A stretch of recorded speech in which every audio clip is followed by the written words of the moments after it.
tourists and brothers, to another edition of the Chapter House, the Old Glory Club's look into the men and chapters that make up the Old Glory Club.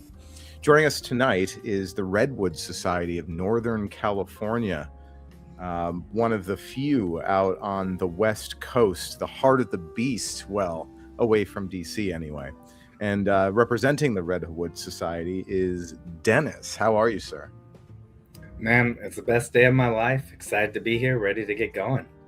Every day is the best day, am I right? Yes, sir. That's wonderful. So, when you think California, if you've never been there, you're thinking about LA and you're thinking about San Francisco, and you're thinking about all the pause, look what they've done to my right-wing enclave in California. But now it seems like it's just one. I mean, obviously the North still has the vineyards and all the rich people are going to be conservative, but now it looks like it's just one giant piece of pause on the West Coast. How is it running a chapter out there? Well, there's definitely some challenges I think are unique when you're in a deep blue state. Probably unique to us, especially. I think most people would say we're the worst state when it comes to that. But it's also like super heartening and really brings out like you have people committed because it's in their yard. It's their life. It's not some thing off in the far coast or something off theirs. It's in your backyard. It's at your work. It's every day you're faced with it. And so while it presents some challenges, I think it also provides some benefits because I don't think anyone living in California doesn't know what time it is. Yeah, I mean, that's an interesting thing to think about. There's this meme that's been going on. We talked about this before the show started, but there's a meme going around that, right-wingers in blue states are always far more radicalized because of exactly what you said. But I wonder, how's the morale? I can imagine that having to face that kind of ridiculous evil in everything that you do must be quite demoralizing. I think it can be, especially when you're deracinated from everything like modern society does, and so you feel alone. But I think that's one of the most awesome things about the chapter is bringing guys together who all share this common belief, this need for change, this need to build something real that's going to last. And that is actually a huge white pill. We're in California and there's no black pilling. We hear people are excited. People are excited to do something and move forward. And I think that's really like the biggest white pill is that even in the dark times and the bluest estates and the most oppressive kind of environment, you see people are ready to go, ready to make changes and really step up and take it on their shoulders to be the change in the world they want. So I actually think as far as black pill goes, you don't see a lot of black pilling. You see a lot of white pilling. I guess if you black pill, you already left. Right. It's kind of self-selecting in that respect. If you're black pilled, you're not going to really think that you can get out there and do anything. Now, I wonder how much of it has to do with the weather too. I hear most of California is quite beautiful year round. Is this the case? California it's very clear why in some of the early writings people referred to it as Eden. Like it is really a paradise. The weather is insane. My wife's from England. She's always like, I can't believe it's February and we're walking around in short sleeve shirts and shorts, like just enjoying the weather. So there is huge benefits that come with just the land and the amount of different environments you have. Like from where I'm at, you can go 4 hours to the mountain and go skiing, 1 hour to the beach, nice weather. Like overall, like there's so many different environments and different great places to go and natural beauty in this land that it's just like that's the one thing that makes a lot of us impossible to leave, because it's just this is really an Eden. We just have to make it that way and be the stewards of the garden, if you will. Yeah, I mean, that makes a lot of sense to me. If you're already in paradise, the only thing you can really do is fight to keep it that way. But a friend of the club, Thomas777, is very fond of pointing out that California wasn't always this way, which, even if you don't have a great understanding of the history of California, is kind of self-evident in that California was the last edge of the frontier. And so the people who made it there the furthest are going to have the people whose roots go back are going to have kind of more of that frontiersman pioneer spirit in them. That's kind of hard to break. I don't know if you can give us a little rundown on the history of California, just to kind of understand some context of where you guys are coming from. Yeah, and I think it's important because I think one of the things that gets bandied around a lot when you talk about California is, as California goes, so does the nation, and I think there's a lot of truth in that. And so I'm gonna Dave did the Distributus as a member of our chapter, and he gave a speech recently, and I'm gonna kind of paraphrase what he went through.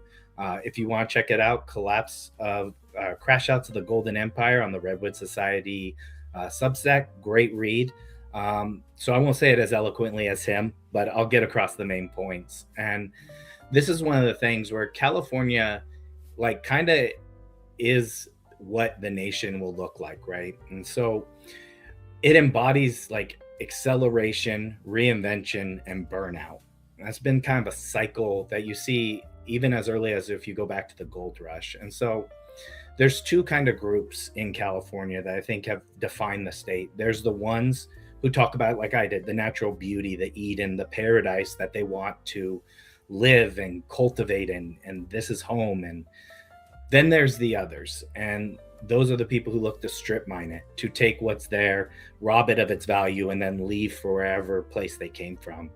And so this really gets into this dynamic where the state is kind of built its identity on forward motion, on this progressive kind of ideal of always going further, taking the next step.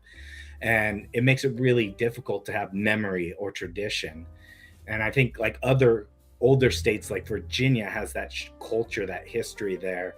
California doesn't really have that cohesive cultural memory. And I think lots of people come here to reinvent themselves, not to inherit the legacy or expand on the legacy. And so that's created a culture of like individual brilliance, but a lot of institutional fragility. And that can lead to a lot of where you see big swings in the state, from starting in one point going to another. And basically, that you see these meteoric rises, whether it's in tech, Hollywood, political movements, where someone arrives, they build this golden empire in this new state with all this promise. They ride this wave of accelerating and growth, and then they burned out and they're replaced by the new thing, replaced by the new innovation.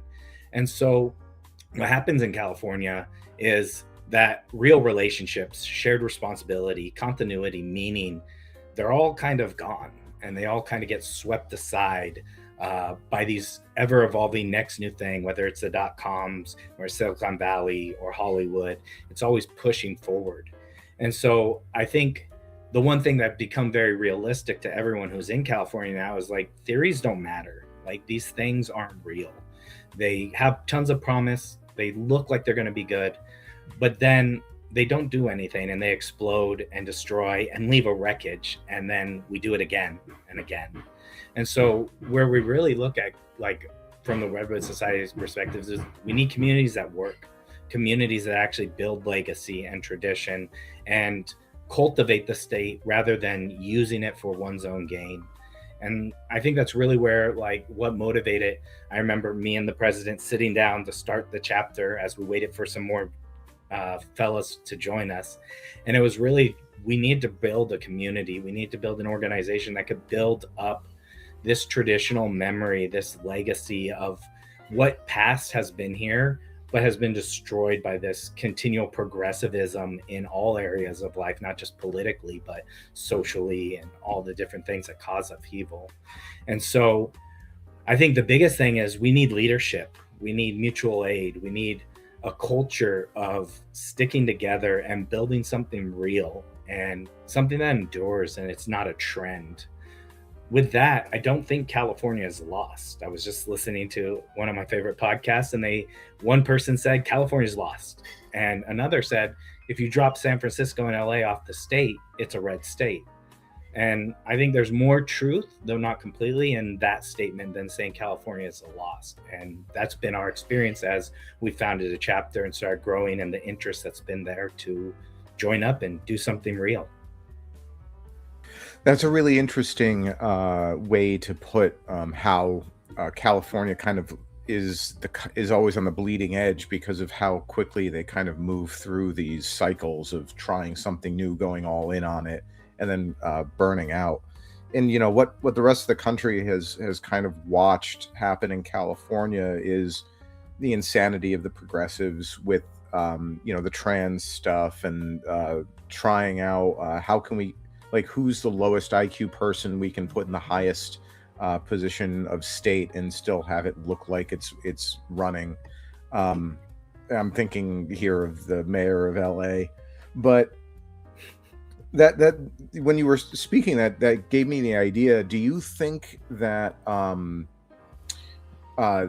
this progressive experiment that California went all in on is kind of reached its flame out point with the people of California? I don't think so. I think it is drawing a dividing line.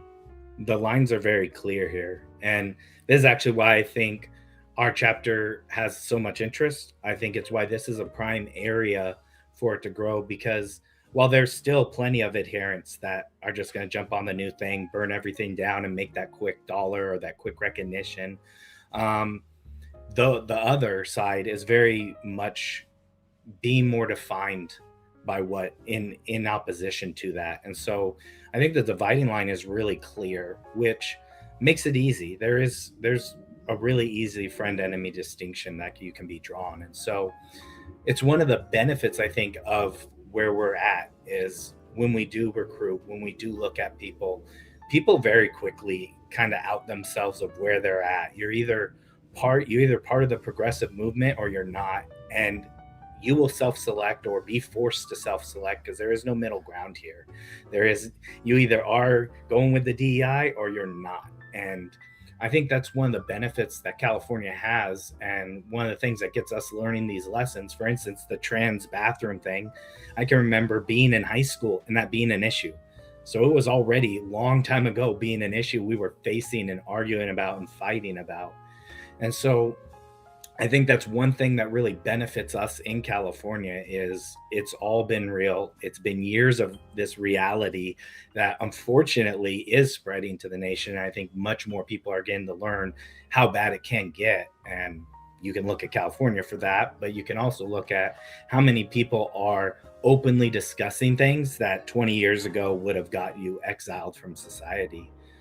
I think the other part that's kind of good about that is with that booms bust, this competition that exists in California.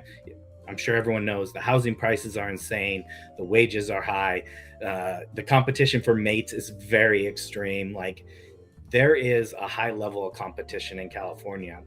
And what I think that does naturally is it kind of weeds out the haves and the have-nots. And so, like you mentioned, you go to Napa Valley, lots of rich people tend to be liberal but conservative, right? They're like money's conservative.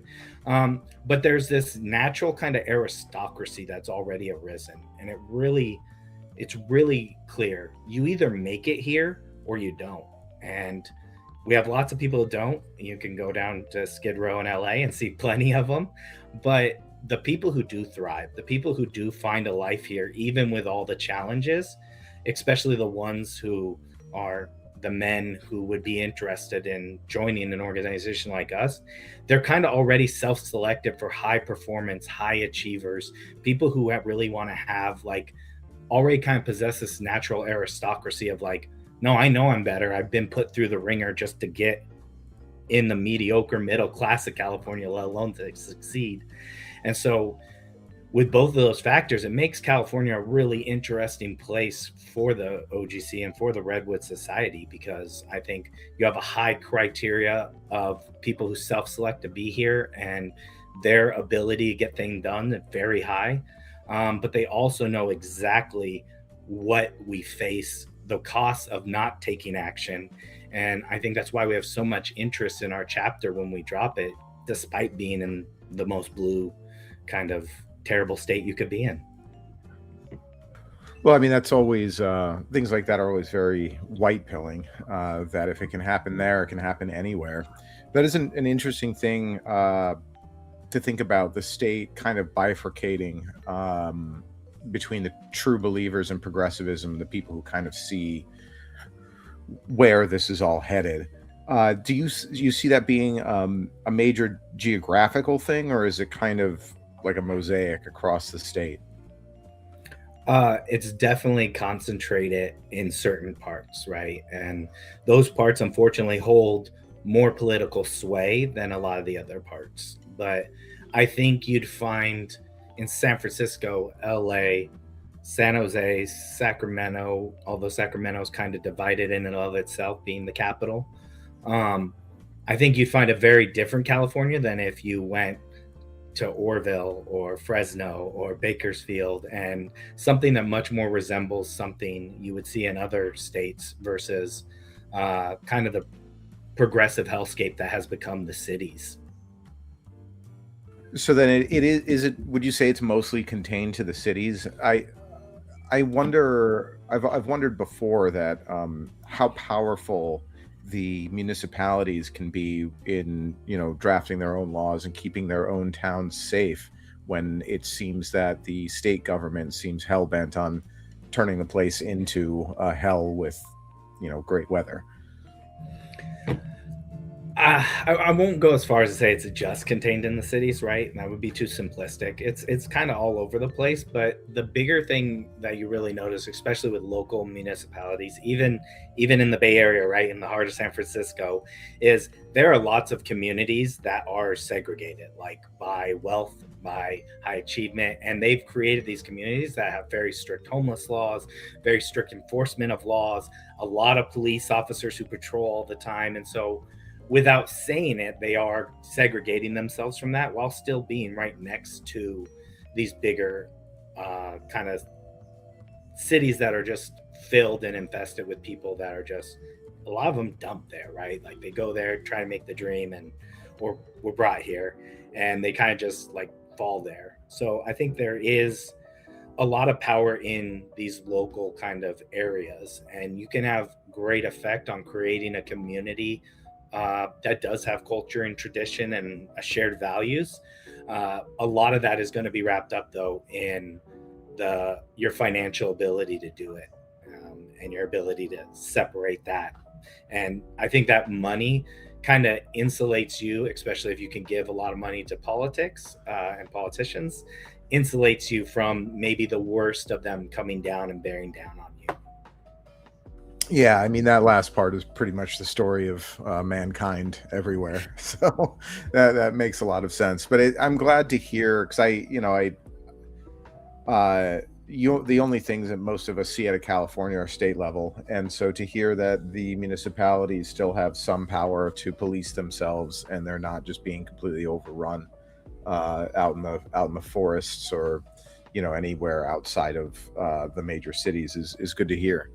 But getting back to the Redwood Society a little bit, you guys had an event last month. Was that early January? Late January, so pretty recent. It was kind of our big kickoff of the new year. I can talk a little bit about the last year, but first, just kicking off this 2026, we've spent a lot of time building and getting it ready to expand and do more and actually start putting our mark on California as a chapter. And so we had our first big dinner event. It was sold out before the event, which was awesome to see. And we had people on a wait list to get in there. In fact, our president stood the whole time because we had too many people there. And so he didn't have a seat. but he's awesome and just took it like a champ. And it was really good. We even had some members from other chapters there, which was awesome to build that kind of fraternal organization, not just in our state, but with, states close to us. And it was a really awesome event, a lot of motivation, a lot of white pilling. We had some really good speeches referencing the California stuff I talked about earlier. Dave, the distributist, gave a very great speech and really pumped it up. And not to talk myself up, but I gave a speech on masculinity and the need for men to step up and be men again, and how we do that, and why you should be part of something like this. And this is how we start changing the trajectory of what we do. And that was really well received, really pumped up and motivating. I guess you could say I'm a motivational speaker in my regular job. So it was like kind of just the same thing I normally do. And it was really exciting to see not just the amount of high quality individuals who would come together in the Capitol at the Bailey of the Beast and do this. And then we all went out afterwards. We all celebrated a good event, got to know each other more. And, it never ceases to amaze me. We've done a ton of events around the state and really traveled, as you imagine. Geographically, we're very spread out. But everywhere we go, it amazes me how much attention a bunch of good-looking, well-dressed men have at anywhere they go, and how many women come up and are just like, what are you guys doing? Who are you guys? And I think it just commands, it reinforces that natural respect is given when you are a man of value and you dress that way and you behave that way and you look the part. And it doesn't matter who we're around or where we're going. That seems to be a commonality of just, who are you guys? What are you doing? Why are you wearing suits? And it's never done in a mean way. It's always like, who are you? Oh my God, can I get to know you guys? Why are you dressed up in suits? And I think that's really awesome. And I think it also is another kind of white pill is people respect this. People respect the natural authority that men can command when they come together in a group and they're serious and they know what they're doing and why they're doing it. So it was a really great event right in Sacramento, and super excited for some upcoming events we got coming down the line where we're going to get, I think, more people interested and get to know more of our brothers in California who are fighting the good fight. Well, that's excellent. We'll get to I'll ask you about some of those initiatives coming up, but I wanted, for the benefit of your brothers and other chapters who are looking to put on some events, could you talk a little bit more about the form that this event was? It single day? What kind of place did you rent out? Just little things about it. Yeah, not a problem. And we learned a lot. So I think our next ones will be better, as all these things, normally happen. But we rented out a restaurant, private room, had dinner, got the tables and chairs set up, had an awesome cake made with our logo on it, which was super cool. And really, it was just a venue that we knew. One of the things I think is very beneficial is a lot of us know people who are sympathetic. And so when we need to meet places, when we need to have events, we have people who are willing to work with us and set up events. So it was a one-night event, just an evening event, dinner, and then we went down into the nightlife. We went to a pizza and beer place, so we could all have everyone meet together and socialize in a less formal atmosphere than what we had was a dinner and then speeches and then more of a Q&A, kind of talking about where we're at, why we're here, and what people were looking for, and why they actually showed up. So in general, I think that's one of the best things, especially specifically for chapters who are in these blue states, and really being friendly with your business community, knowing the local people, and knowing who can be sympathetic to giving you private spaces really helps in organizing these events and being able to have leeway with all of that. And it's really, I think, speaks to the kind of character of people we have, that we've integrated ourselves into a lot of business communities where we do have relationships that pay off when we're trying to organize events like this or set up certain places to meet.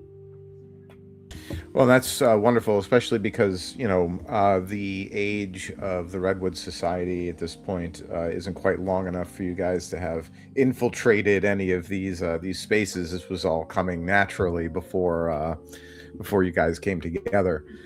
Was the were the guests encouraged to bring their wives, or was this just members of the organization? It was open to all, but it was ran as a normal meeting, so men only. Um, so it was an all men event. There was all our members there, some of our prospective members, and then more generally interested people who are excited but maybe don't have the relationships yet to know us and really get involved with us. Well, that's interesting. So, you guys have you mentioned this before we went live, but you said that you guys have different tiers of membership, and I guess one of those would be, well, please, if you wouldn't mind telling the audience what you told me. Yeah, so we have a board, then we have the members, and then we have prospective members. They're people who have had their application approved and are getting to know the chapter and taking on tasks and starting to really become a part of the organization we've built. The core organization is mostly guys who've known each other for a while, hence the reason we felt comfortable organizing in this way. And so a lot of our core membership is at right now, you have to be vouched for by a board member and someone who was in this and longer relationships. We built out the vetting process to be a little bit longer to build for expansion. And so when someone goes through the application, they go through the interviews, then they become a prospective member. It's like a probationary period. You're given tasks, you're expected to do work for us and work for the chapter and become an integral part of us, and then step up and become a member when that time is right and we feel like you're integrated into the team. I won't go too much more on that. That's a little bit of a club secret on how that works, but we'll keep a little mystery there for those listening. Yeah, I mean, we couldn't be called a secret society if we didn't keep some kind of weird esoteric initiation rites that are only available to those who have gone through them. Have you guys had any collaborations yet with your brothers to the north in Cascade Frontier? This leads me to like one of the, I think our biggest strengths is the president knows and gets around to so many people and chapters, and he's been integrated into both people in our sphere but people outside our sphere too, and has really done a lot of work. So we did have our president at their event in Oregon. We've had meetings with different chapters and chapters heads. So our president makes a lot of effort to be available to a lot of these different events and meet with our brothers in the OGC throughout the West Coast. And it actually is one of our biggest goals, is about coordinating and building more of a network with the OGC chapters that exist. Obviously, geographically, we're kind of isolated from a lot of the chapters, and we're really excited to get more working relationships. Obviously, with National coming up, we're excited to be there and meet people in person and build those relationships. And I think there's a lot of value in the chapters specifically that are in blue states to share that knowledge and those challenges and how each of us are tackling these things, so that we can collect all of our knowledge and put it together for a situation that probably isn't the same in a place like Alabama or Texas, where it's a little different when you're in Massachusetts, New York, California. And I think one of our biggest goals for this new year is to really build those relationships, hopefully attend other chapters events and really start building the internetwork between OGC chapters and the Redwood Society, and really be ingrained and part of the entire community nationwide. Yeah, and that's the ideal. So it's great to hear that you guys are taking that on as something that's in the forefront of your mind. You had mentioned before that you'd had like other events across the state. Could you elaborate on those a little bit? Yeah, absolutely. It's I think one of the biggest achievements of the chapter has been the dedication of the initial board to go out and meet people where they're at. Um, we are very geographically dispersed, and so I think it speaks a lot to the commitment that people drive normally 2, 3, 4 hours to meet on a regular basis. And so the board has made an effort to try to hold these events, these meetups, gatherings, even if it's just getting together and having drinks and bonding over friendship, right? And so we've gone down to Visalia. Our president has been in Southern California, Sacramento. We have some guys way up north who are working on getting out there. And one of the things we've noticed is that it's hard to stand up and organize a chapter. It takes a lot, especially in a place like California, and lots of people have risks that they're hard to take on their own, put their names on the paperwork, go through the process, right? And since we've already done that, we're really looking at how we build networks in California that necessarily don't have to, you could be part of the Redwood Society, but we could also have these kind of lodges in other cities that can meet regularly and build their community there, all working under the sun umbrella. So that's one of our biggest achievements so far, is getting to know a diverse amount of people. But I think it's also the commitment of the people who are involved. We have people who drive 2 hours every week, every month, to come to the meeting, to be a part of it, stay way late. They get back, 1, 2, 3 in the morning, and they're happy to do it. It's never a complaint. And so that's been one of our biggest strengths, is meeting in person, really forming bonds, and getting to the point where it's not a bunch of guys who kind of know each other from a chat. It is brothers. It is hugs and, hey man, how's the family doing, and how's your kids, and this kind of thing. That's really building this really strong framework that, as we start to grow, I think will aid us in staying on our mission while we expand and start doing more.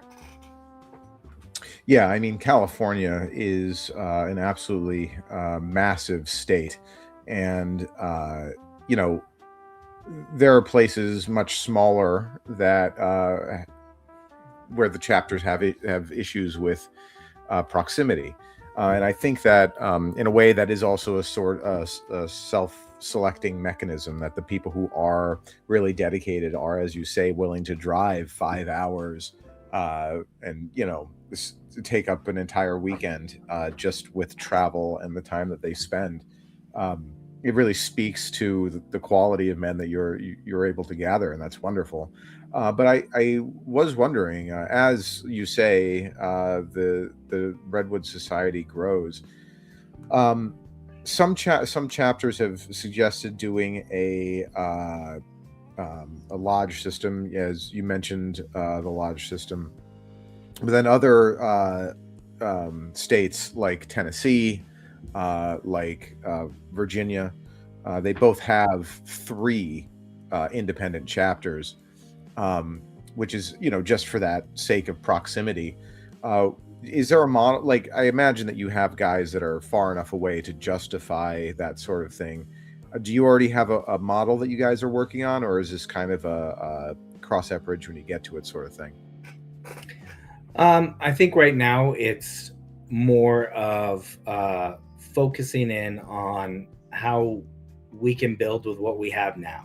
And so getting this chapter up, getting people to really do that work is a high bar in California. And so we would be more than happy to have, people open up chapters. But if there's not that will, how do we still connect 3 guys who are isolated from everyone else? How do we still connect them with the group and give them benefit and help them build their community? And it's one of our biggest commitments as a board to go to these places, to take our own time to show that like we're willing to invest in anyone who's, you know, worthy and being part of our organization.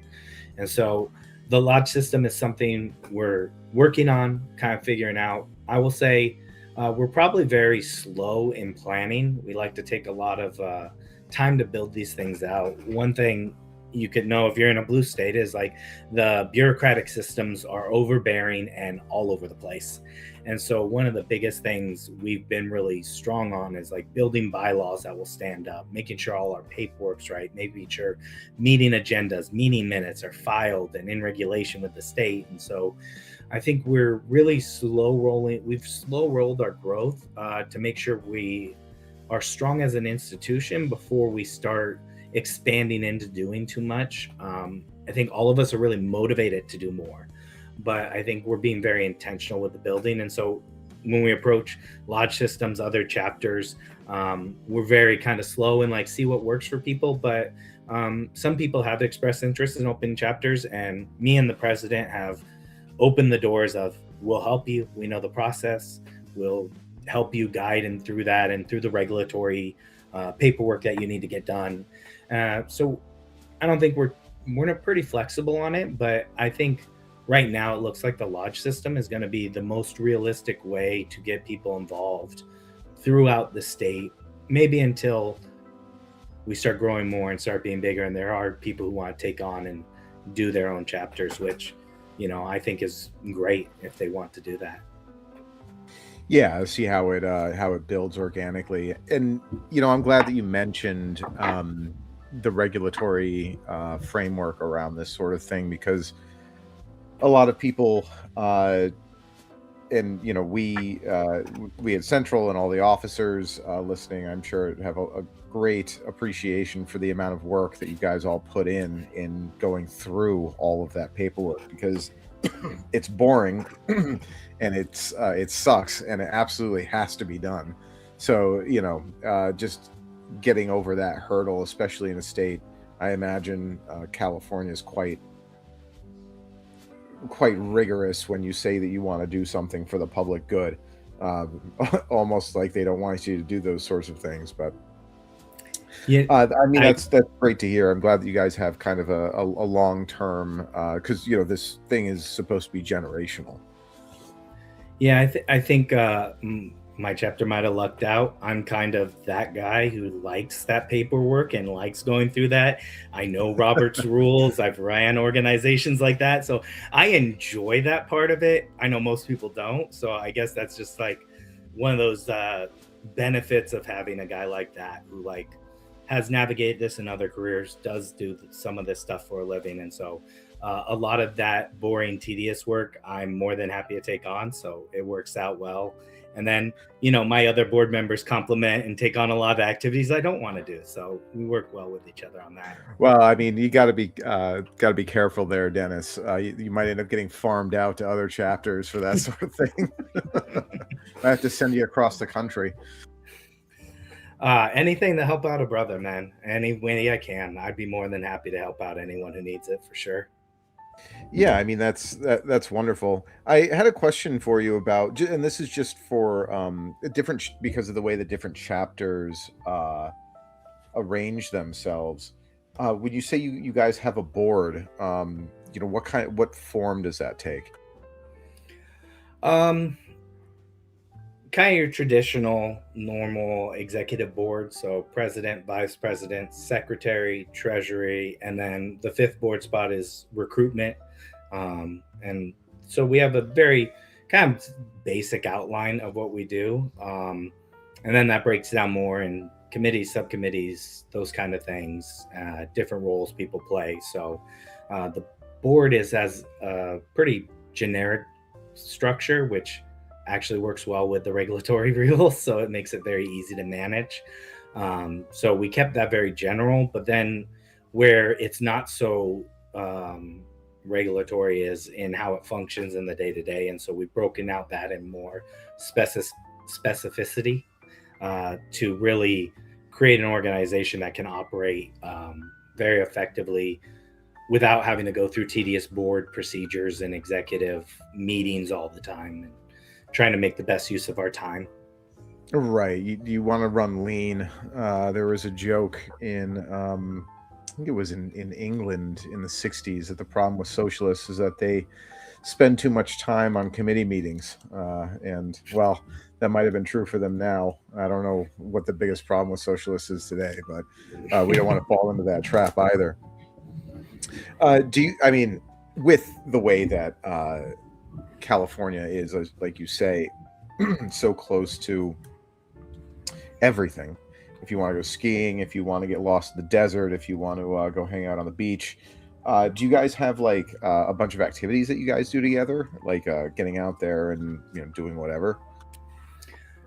We have, man, it feels like there's a meetup every week. Like, and it's usually a lot of it's regionally based, right? So the people in the area will get together and do activities. This is one of our goals for 2026 is to have more group activities. I think a camping trip in the Redwoods would be a great bonding event, and something a lot of us tend to have an interest in anyways. So right now, we have a lot of like decentralized activities, but I think as we start building more towards extending our reach in what we're doing, we want to have more initiated activities from the chapter that are built around achieving goals with the chapter while also building fraternity and organization and friendship. And so I can't say too much because we're still in the planning and figuring. I like to under promise and over deliver. So we're still figuring out what that looks like, but I'm super excited for all the different and kind of meetups and hangouts that this is going to grow into. But as far as meeting and events, regularly have calls, not even sanctioned kind of calls, but just calls where guys are like, hey, I want to get together. And then a bunch of guys will jump on and talk. And so it's really exciting to see that the brotherhood is building without directed, like, you have to be here, this is our event. People are just naturally creating this brotherhood. And I think that's super exciting because it shows a lot of self-motivation to do the work. Yeah, that's definitely the the tell that it's going in the direction that you want it to, when people who are in closer proximity to each other are organically putting on things themselves. If you have to make brotherhood top down, it's not really going out the way that you might hope it would. But actually, that speaking of top down, you had mentioned before the show that you guys have you want to talk a little bit about your leadership philosophy. And obviously you have the board, and that's the structure, but you're obviously you guys put together the formalized stuff, but you've been able to allow your members to kind of do things organically, and things have grown up around that. So do you want to talk a little bit more about that philosophy? Yeah, I think inherently there's a natural elitism that comes along with these kind of things. And so with doing that, the people we recruit, the people who have become members, are highly skilled, very self-motivated, and have a lot of knowledge that they bring to the group. And so when we're leading, we set guide rails and general rules for what we're doing and how we're doing it, making sure we're all on the same page. But we also empower our members and the people we trust to go out and take initiative, to do new things. And that's one of the first things, if you became a member, you'd be expected to do, is take on initiatives, start planning new things. And I come not to say too much about myself, but I come from military, and decentralized command is the most effective command. And if you have to run everything from the president, from the vice president, it makes you slow and not adaptable. And so I think the really awesome thing is to see natural leaders kind of developing into their own spaces where they can take the leads on stuff and not need to ask or to be told to do something.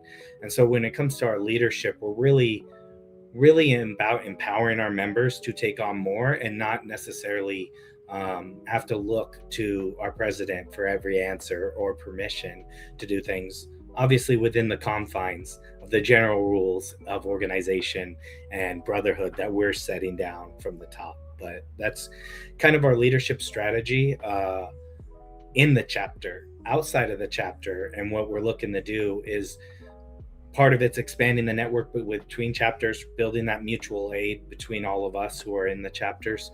And we've also really focused in, some of the other chapters have talked about this, about institutions that already exist that maybe they're not perfectly aligned, but they tend to be dying organizations with lots of infrastructure, lots of institutional knowledge that are kind of sitting there not doing anything.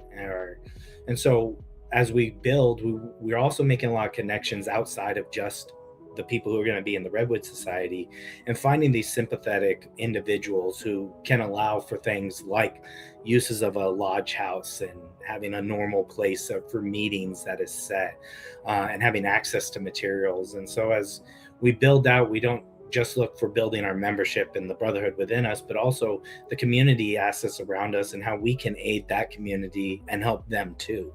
And so I think this is how we really create change, right? Is we build community based on actual actions that we do to help each other, not on ideologies or theories. And that kind of real relationship that comes from shaking a hand and helping out someone in need builds that community that not everyone has to be part of the OGC chapter, but they can be friends and friends of the club and friends and alliances. And I think that's like a really big thing we've been pushing, is to use all these different kind of organizations not as other, but how can they be potential allies? Well, also, there is our own thing, and we keep it individualized ourselves too, but we can have lots of alliances. And especially in a state like ours, I think the more friends you have, the better it is, because inherently there are plenty of enemies who don't like what we stand for. Yeah, amen to that. And that's true across the country, though I'm sure it's more pronounced in in California. Right before we move off this topic, something that's like I like what you guys were saying about trying to empower your members to kind of take responsibility and go off and do their own initiatives. And in a chapter where there are a great number, or a large percentage of them, are already that kind of self-motivated individual who would take on that kind of task, that seems very natural, and it seems like it would probably be the best way to approach it.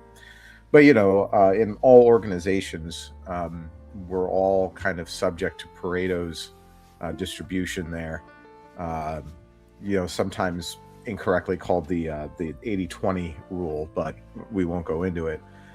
Some chapters, for their members that are having a hard time either getting or staying engaged, they'll assign responsibilities kind of from the top to the individual, and say, this month is your month to set up our meeting space, or to choose where we're going, or whatever. Is that something that you guys have had to employ, or are your guys for the most part just that kind of self-starter? Well, there are some who are just like, hey, I'm here, I want to do this, let's go. And those guys are awesome, but they're I think always the minority of people, right? And I think when a lot of people join, they don't know what to do. They're kind of like, I'm ready, I'm willing, but where do I fit in? How do I fit in? And so one of the ways, and this kind of self-selects for who's going to become a member is we start with really small tasks. We're like, hey, we need you to collect this list, we need to get it done in this time, give them a date, a time frame, and allow them to execute with some flexibility, but very basic tasks. And this way we can kind of measure as we go, like who's ready for more responsibility and who needs more. Our chapter so far tends to be much on the younger side. I'm one of the older members in the chapter, if not the oldest. So a lot of that isn't necessarily bad. It's not because they can't be motivated, but there is something that comes with lack of experience and the need for mentorship. And so some people are self-starters, but once we see those people and the people who can take on that more and do have a more mature perspective on what they're doing, then it turns around to part of that responsibility, and part of the responsibility of the board is to mentor these people, because I think we've done really good at not letting people in who don't belong. So now it's just about cultivating and giving people chances, but also making sure we're not setting them up for standards they can't meet just because of their educational background or their experience in life and where they're at in life. And so I think it's been a really good balance of people who are more able to execute on a high level seem to already be falling naturally into like mentoring the people who have some more work, who need some more help. And that's beautiful to see. And I think that's like, when you talk about long lasting, like, I'm not going to be here forever. We need to build those next generation of leaders. And hopefully my children will be in that group of leaders and young men who are taking control. And so I really think that that's been one of the biggest benefits, is that mentorship. And being one of the older guys, I take on a lot of mentorship and a lot of guidance and a lot of different things. Kind of is part of my job too. So like, it's a natural role for me to fulfill. And I think that is really, really important as you grow. It's great if you have a high functioning membership, but what does the year after they leave look like? Like, what does 10 years, 20 years down the road look like? And from where I'm seeing and where I see the mentorship and the growth and the youth bringing the excitement, while the more experience bringing the knowledge, I think it's been a really nice melding of both to empower everyone to succeed in what they're doing. Yeah, and you know what you're saying with that philosophy of making sure that these next generations are going to be set up for success, and not kind of take on, you know, if the it's almost boring to say now, but if the boomers had a generational slogan, it would be "Après moi, le déluge," right? Like, it's all gone after I'm gone, so who gives a shit? And it's, you know, we put this whole organization together and got, you know, your chapter is obviously filled with men who share this philosophy, and it's a wonderful thing. And this actually leads into the last question that I had for you guys. Across your membership and the people who are interested, what is the age demographic like? How does it skew? It definitely skews much more towards your 20s, would be the majority of it, even in the interested. Although I will say we do have a lot of particularly experienced professionals who are, I'm very excited to have them along, because they bring just a lot of knowledge and family and married, and that also kind of brings in, so I think it's a good mix, but we definitely skew towards the younger generation. But what I would say, as like, I guess I'm an elder millennial is what they call me, I am impressed with the quality of people at such a young age. I don't think I was that mature, nor did I have the ability to execute that I see in a lot of the young men who are coming here. And I think it speaks volumes to like this generational divide that is occurring when you grow up in this kind of environment that is so polarized and very real kind of risk and rewards to what you do and how you do it. And so, to me, that is actually the biggest white pill. I look at my peer group and I go, not a lot of greatness here. But I look at the younger groups and I have these conversations with these 20-year-old men who just are way more on the point, know what they want, know what they need to do. And to me, I think that's the biggest white pill. And one of those things that's like, not only are we building for next generations, but I am positive that the seeds we're planting now are going to grow bigger and better than anything that I'll see in my lifetime. And that's legacy. That's a life worth living. And I think that's what makes all of this and all the challenges very much worth it, and very much why this is such an important thing, and why, if you're not a member, find your chapter, do something with your life, and start becoming part of a legacy that's going to be so much bigger than yourself. And I truly believe in building a purpose and a legacy bigger than yourself. Your life takes on a meaning that makes a lot of the things that you black pill on impossible to black pill on anymore. They're just not there. You have a mission, you have purpose, you have feeling fulfilled, even if everything else is burning around you. You know that you're building something great. And to me, that's the biggest message I'd leave with, is just get on that white pill, build, have a legacy, do something, matter, make your existence matter while you're here. And I see no greater kind of purpose for myself than building this kind of organization to, even in the deepest, darkest, bluest state, in the belly of the beast, if you will, build something that can change it, that can build better, and really get California back to the Eden, the paradise that it is. And I think that starts with men standing up, taking action, taking responsibility for themselves and their communities. And to me, that's exactly what the OGC is doing. And I couldn't be happier to be a part of it. Well, amen to that, Dennis. And we're all happy. I know I can speak for all of us when I say that the Redwood Society is a part that we can call the members of the Redwood Society brother. And that's I look forward to meeting all of you at some point. But let's take a look at the super chats and get some love from the audience for the Redwood Society. Adrian Shepard 378 sends us $1.69, which is a very suspicious amount of money, but does not send us any message. So thank you, Mr. Shepard. Adrian Shepard again, bumping that up to $6.69. President Quill is a great guy. Hail OGC. Salute, and salute to you, sir. A real American. And Dan's 7306 for $9.99.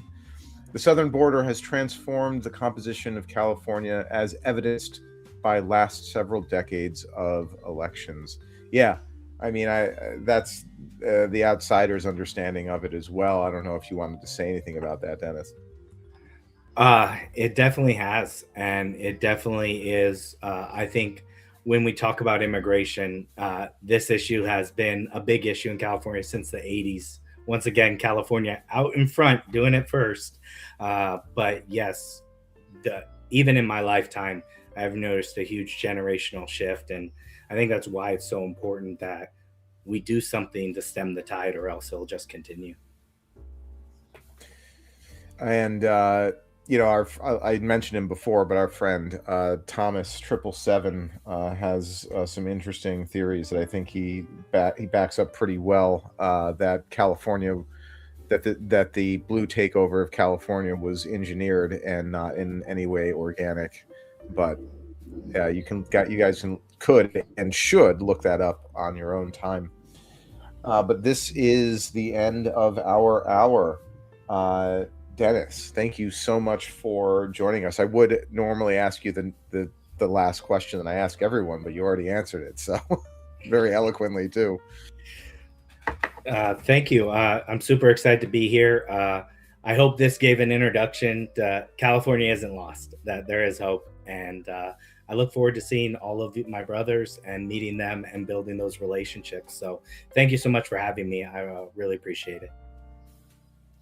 Beautiful. And anyone in the great Golden State who was waffling before this about joining, let you waffle no longer. Next week is the Carolina Gold Coterie from South Carolina. Be sure to tune in every Wednesday at 8 p.m. Similarly, every Thursday, I'm sorry, 9 p.m. Every Thursday at 8 p.m. is Pony Express Radio, where you can hear our hosts, President Red Hawk and Pete Quinones, talk to you about all manner of goings on in the world. And be sure to check out American Spirits Mondays at 8, where we set the line on what is an American. For the Old Glory Club, I'm Not Me, Not You.